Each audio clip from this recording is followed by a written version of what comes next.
Hallo Leute, und zwar möchte ich heute einfach mal ein paar Tipps geben, die ihr anwenden könnt, gerade bezogen auf die immer wieder kommende Frage Fett verbrennen. Wie kann ich abnehmen? Wie kann ich einen guten Körper bekommen oder kriegen? Was muss ich tun?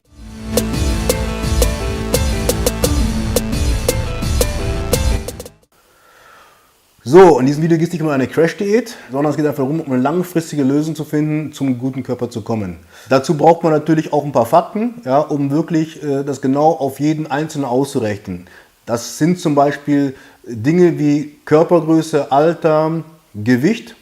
Dazu kommen natürlich auch andere Sachen, ja, Tagesablauf, was man am Tag so macht, ja, das sind alles energiebezogene Elemente, ja, wie gehe ich zur Schule, gehe ich zur Arbeit, ja, arbeite ich in einem Büro, ja, oder arbeite ich auf der Baustelle, das sind wieder verschiedene Sachen, die auch sehr entscheidend sind. Mache ich nur einmal Sport die Woche, ja, mache ich viermal die Woche Sport, mache ich nur Fitness oder mache ich das kombiniert mit Fußball, Volleyball, Handball oder andere Dinge, ja, das sind alles Sachen, die eigentlich normalerweise mit zu diesen ganzen Sachen dazugehören, um das wirklich auszurechnen für jeden individuell. Jetzt lassen wir mal all diese ganzen Sachen mal weg und gehen mal einfach nur zu den Basics, ja, wo wir die Sachen einfach nur ganz einfach halten und grob darstellen können. So, das erste, was ich für absolut wichtig halte, ist, wenn man wirklich Fett verbrennen möchte, ist zuerst die Ernährung. Wenn die Ernährung grundlegend nicht verändert wird, die man vielleicht vorher gemacht hat, ja, wird man nie diese Erfolge haben, die man haben möchte. Ja. Man muss es nicht wie jetzt ein Fitnessfanatiker, der jetzt wirklich 5-mal die Woche ins Fitnessstudio geht, ja, einen super Körper hat und sowas, muss man jetzt nicht unbedingt die Ernährung so brutal umstellen. Man kann sie auch einfach nur wirklich für die normale Hausfrau, für den normalen Familienvater, für den normalen Schüler oder Studenten, der jetzt wirklich nicht übertrieben viel Fitness machen möchte, sondern einfach nur normal das betreibt, wo er dann vielleicht 1, 2, 3-mal die Woche gerade mal in das Studio geht zum Beispiel oder auch nur Functional Training macht oder auch nur Home Training macht. Ja? Das heißt, wir stufen das mal runter und auf die normale Person, die einfach nicht so die Zeit hat. Ja? Und da ist die Ernährung trotzdem wichtig. Weil über den Tag ich einfach so viele Sachen esse, ja, die vielleicht nicht so super sind, dann ist da mal zwischendurch mal ein Snickers, dann mal ein Twix, ja, dann mal ein Bounty oder eine Hanuta, dann morgens mal ein Joghurt mit Knuspermüsli drin. Das sind also Dinge, die sehr viel Zucker haben, ja, sehr viel Fette haben, ja, die man eigentlich wirklich nicht braucht. Ja. So, die schrauben die Kalorien sehr hoch, ja, sättigen aber natürlich auch nicht über den Tag den Körper so, dass man damit auskommt. Ja. Das heißt, man muss mehr essen. So, und deswegen ist erstmal das Wichtigste die Ernährung umzustellen, gucken, dass man keine Säfte mehr trinkt, keine Softdrinks trinkt, vielleicht am besten nur Wasser, auch Wasser ohne Geschmack, weil da auch wieder Zucker drin ist, ja. Weg von den ganzen Sachen geht, wie jetzt diese ganzen Fertigprodukte und all dieser Kram, sondern wirklich, dass man sagt, okay, man macht sich morgens früh beispielsweise Haferflocken mit Eiweißpulver oder mit Milch, aber dann Milch nur 1,5% Fett als Beispiel. Oder man macht Kokosnussmilch da rein oder Mandelmilch. Da gibt es viele Möglichkeiten, auch da den Zuckergehalt zu reduzieren, die Fette zu reduzieren und es trotzdem schmackhaft zu machen.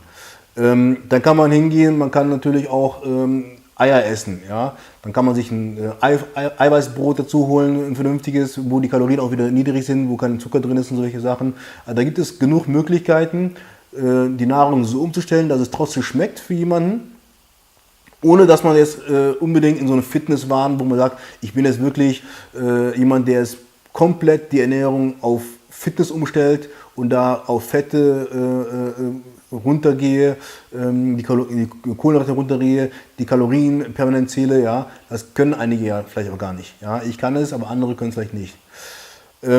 In den zwischenzeitlichen Mahlzeiten, die Snacks, die man so nennt, ja, kann man sich dann auch Proteinshakes machen. Wenn man die Ernährung in den Griff bekommen hat, ist der nächste Punkt, der für mich auch wieder wichtig ist, dass man dann ins Kaloriendefizit reinkommt. Weil ohne dieses Kaloriendefizit kann man kein Fett verbrennen. Das heißt, man muss gucken, dass man weniger Kalorien zu sich nimmt, als der Körper braucht. Es gibt so einen gewissen Nullpunkt, der bei jedem Menschen anders ist.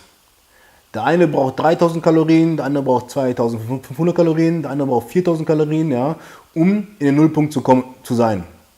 Bei mir ist es so, dass ich mit 2500 Kalorien im Nullpunkt bin. Jetzt kommt der wichtige Aspekt, den ich gerade erklärt habe eben, ja, der Leistungsumsatz. Was tue ich am Tag? Ja? Tue ich mehr oder tue ich weniger? Tue ich natürlich mehr, wie ich bin berufstätig, ich arbeite auf dem Bau, ja, trainiere dann im Fitnessstudio und ich spiele noch nebenbei Fußball, ja, habe ich einen ganz anderen Leistungsumsatz am Tag als der nur zur Schule geht, sonst nichts macht, ja, und nur dann einmal oder zweimal in der Woche ins Studio geht oder ein Home-Training macht. Ja. So, das heißt natürlich, das ist natürlich eine Sache, die ich euch nicht sagen kann. Das müsst ihr selbst gucken, was ihr am Tag so macht, ja, um zu wissen, wie viel ihr wirklich oder wo ihr starten könnt. Wenn ich Diät mache, über einen längeren Zeitraum, ja, dann esse ich 2000 Kalorien am Tag und damit fahre ich eigentlich sehr gut mit dem Leistung, was ich am Tag habe. So. Das heißt, jeder muss gucken, dass er irgendwo in ein Defizit reinkommt, damit er abnehmen kann. Abnehmen ist nicht gleich abnehmen. Man kann auch natürlich, wenn man abnimmt, kein Körperfett verlieren, sondern nur Körperflüssigkeiten, Wasser zum Beispiel. Ja. Deswegen sind auch verschiedene Diäten immer sehr schwierig, ja, weil die meistens gar nicht Körperfett verlieren, sondern meistens eben auch Wasser oder auch Muskelmasse verlieren in erster Linie. Weil sie dann eben auch durch die Ernährung oder durch die Diätform, die gewählt worden ist, der Muskelschutz gar nicht möglich ist. Ja. Deswegen muss man da ein bisschen drauf achten. Kommen wir zum nächsten Teil, zum dritten, die Makronährstoffverteilung. Makronährstoffverteilung ist einfach die Aufteilung von Eiweiß, von Kohlenhydraten und von Fetten. Ja? Wie viel nehme ich von welchen Sachen? Ja? Man kann hingehen und sagen, okay, das wäre jetzt in der Hinsicht Richtung Low Carb Ernährung, ja? Dass man sagt, okay, ich nehme grundsätzlich erstmal 20% Fett.